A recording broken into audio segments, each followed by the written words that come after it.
তো গঙ্গাসাগরে পরের দিন ট্যুর ছিল আমাদের বকখালি যাওয়ার জন্য ভোর ভোর উঠে গেছি দেখতে পাচ্ছ। আর এদিকে ফ্রেশ হয়ে চায়ের কাপ নিয়ে দাঁড়িয়ে আছি চা খাবো বলে।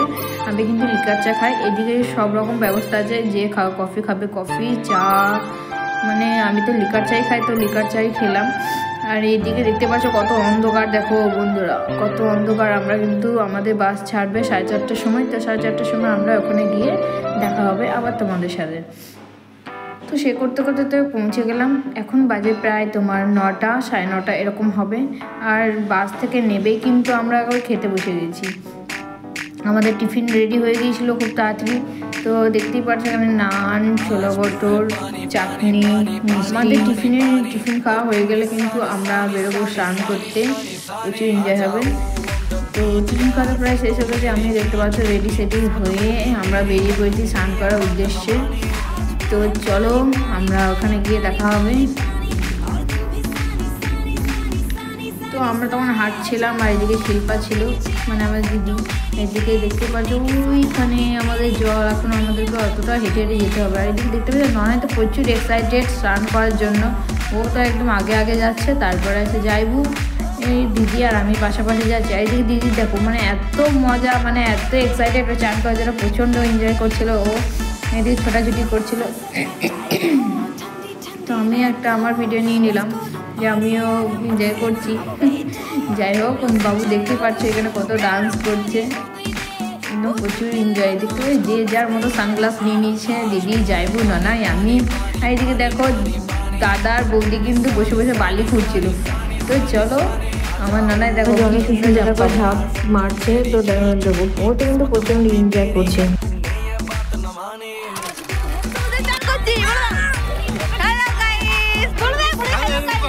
নানাইকে তো একদম ধরে রাখা যাচ্ছে না, এত বদমাইশি করছে কি বলবো।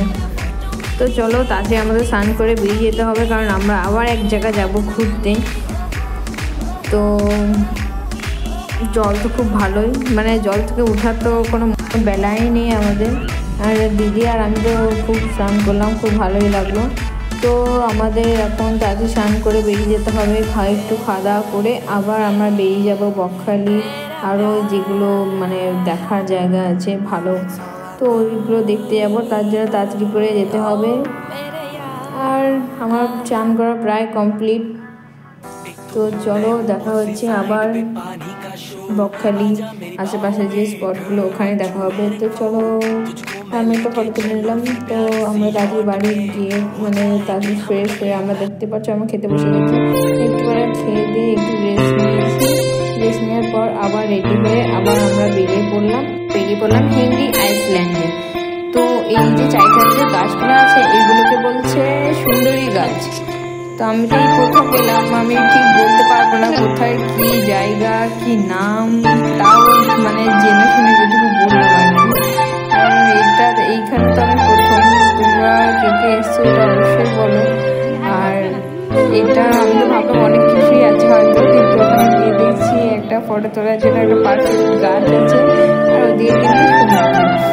তো আমি দুটো করে ফটো তুলে নিলাম। তো আমি আবার একটা বেরিয়ে যাবো অন্য জায়গাতে। তো যাওয়ার আগে দেখতে পাচ্ছি এখানে তো আমি হেঁটে হেঁটে আসলাম, তখন একটা লক্ষ্য করলাম যে কাঁকড়া না কি শামুক বলে ওগুলো কিন্তু ভেসে ভেসে মানে যখন বন্যা হয় তখন এদিকে চলে আসে, তো ওগুলো মাটির মধ্যে ছিল। তো আমরা কিন্তু ওখান থেকে বেরিয়ে আবার একটা জায়গা যাবো, সেটা হচ্ছে বানফিশ, এই নাম জানি না। যাই হোক আমরা ওখানে চলে এলাম। তো ওখানে আসার পর দেখো প্রথমেই একটা বড় পাড়া মানে এটা মাছ ধরে, এই মাছ ধরা জাহাজ দেখলাম, মানে খুব ভালোই লাগছে কিন্তু এটা আমি প্রথম দেখলাম। আর এখানে এসে দেখছি এত মাছ ধরেছে, সব নৌকাতে অনেক অনেক মাছ, মানে কত রকম যে চিংড়ি মাছ, মানে কত নানান রকমের মাছ, আমি তাদের নামও জানি না, তাও দেখাবো। এই দেখো ছোট্ট ছোট্ট একদম, মানে কি বলবো কি কিউট লাগছিল দেখতে। আর মানে সেরকম স্মেলও ছিল ভালো, এগুলো কি মাছ আমি জানি না, কিন্তু ওখানে সব মাছ ধরে এই ঠান্ডার মধ্যে মাছ ধরছে, ওটাই ওদের ব্যবসা, ওটা করেই ওদেরকে উপার্জন করতে হবে, তো ওরা ওই কাজেই থাকে। আর এখানের মধ্যে নানান গাছের মধ্যে অনেক পাখি ছিল, ডাকগুলো বেশ শুনতে ভালো লাগছিল। আর এখানে আমরা বানফিশের কাছে কয়েকটা ফটো তুলে আমরা কার্বি সিভিক্সে আবার যাব। তো কার্বি সি বিচে প্রথমে দেখলাম একটা হেডিং ছিল, আর তারপরে হাঁটতে হাঁটতে চলে এলাম। আর এখানে দেখতে পাচ্ছ কত রকমের মাছ সাজিয়ে রেখেছে। তোমরা যদি কেউ খেতে চাও সে কিন্তু এখানে ভালো করে ধুয়ে তেলে ভেজে দেবে। তো চলো আমরা উপরের দিকে গিয়ে দেখি কি কি আছে। আর এখানে তো সুন্দর হয়েছে, তার জন্য অনেক অন্ধকার হয়েছে, দেখা যাচ্ছে না। আর ননাই তো প্রচন্ড দুষ্টুমি করছে, তো অনেক অন্ধকারও হয়ে গেছিল। আর এদিকে আমাদের অন্য জায়গায় আবার যেতে হবে, তার জন্য আবার বেরিয়ে পড়লাম ফিশারগঞ্জে। তো এটার নাম হচ্ছে ফিশারগঞ্জ। আমি জানি না কি জন্য তার নামটা রেখেছে, মানে আমি কিছুই তো দেখতে পেলাম না, শুধু এই ভাঙা ঘরটা ছাড়া। কি বললো এখানে কে থাকতো জানি না। একটু উপরে দিয়ে গিয়ে দেখলাম সমুদ্রের থেকে ডাইরেক্ট মাছ ধরছে। তো ওখান থেকে দেখতে পেলাম নানান রকমের কত রকমের মাছ আছে, এগুলো কিন্তু আলাদা আলাদা করে এবার সব রাখবে। এদিকে যাইবু দেখছিল চিংড়ি মাছটা কত বড়, আর নানান রকম সামুদ্রিক মাছ। তো ননাই তো একদম বদমাইশি করতে ছাড়ছে না, এখানে ও মাছগুলোকে ধরবে, ধরছে কিরকম চিংড়ি মাছগুলোকে। তো ওখান থেকে বেরিয়ে আবার একটা আশেপাশে দোকানগুলোতে দেখি সব নানান রকমের শুটকি মাছগুলো, মানে কত রকম যে মাছগুলো দেখলাম ওগুলো শুকিয়ে কত সুন্দর প্যাকেট করে দিয়েছে এরকম। আর ওখানে একটা মন্দির ছিল, তো ওখানে মন্দিরটাতেও একটু প্রণাম করে নিলাম। তো নেক্সট এটা হচ্ছে কি ইকো পার্ক। ইকো পার্ক আমরা যখন গেছি তখন প্রায় মানে বন্ধ হয়ে গেছে ইকো পার্ক। তো ওখান থেকে বেরিয়ে আবার চলে এলাম আমাদের পিকনিকের জায়গা। তো আমরা একবার বকখালিটা একবার ঘুরে নিলাম, মানে এইদিকে সমুদ্রের কাছে যেগুলো আছে ওখান থেকে একটু মেলা টেলা ঘুরে নিলাম, আর একটু ফটো তুললাম।